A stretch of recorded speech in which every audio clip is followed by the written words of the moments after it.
So yesterday, I began this discussion of apostolic finance, of financing apostles. And we looked at something we called a future perfect. What if that thing that we have envisioned, we've prayed for, actually came to pass? And there was, in fact, a vibrant family of Jesus within easy access of every single human being on the planet, in close reach geographically, in close reach culturally and ethnically. What if that actually happened? We saw that one of the key elements, one of the things that would have to happen, would be a new mindset or culture with followers of Jesus financially. It would be characterized by generosity, and that there would be a particular value in investing a lot of things, but one of the high value things would be investing in apostolic church planters, men and women called and gifted by God to plant multiple churches. Well, today I want to continue on with that discussion. And I want to compare that future perfect with where we find ourselves today. In the current traditional church, evangelical church, there is a culture or mindset that values investing in facilities, buildings, and also in pastors and pastoral staffs. Neither one of which are necessarily wrong, but I simply want to point out that there is little or no biblical foundation for either one of those things. I heard even today of a church in New York City that has felt the need to build a new building. It's a very large church, very successful church, and what I heard was that they've spent $80 million to purchase land, which is currently a parking lot, and that's not even the building itself. So that's a kind of an extreme example, but almost every church feels like they need to have a building, need to have a facility, need to invest in that. You know, if we build it, they will come.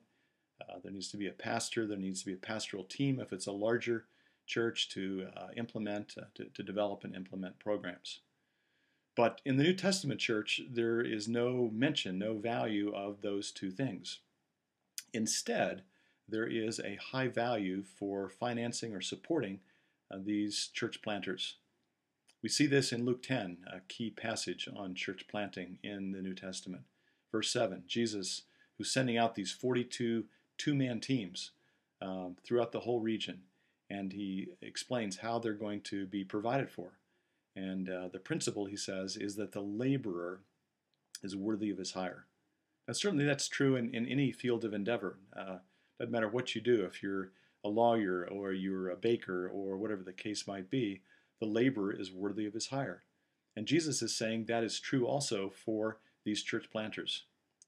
Paul picks up this argument in 1 Corinthians 9 and has this extensive list of rhetorical questions in which he really hammers this point home to the Corinthian church. Apparently they were an immature church, they didn't understand this concept, and Paul is explaining to them in great detail and really almost shaming them in the way that he's doing it, how the normative practice of supporting church planters.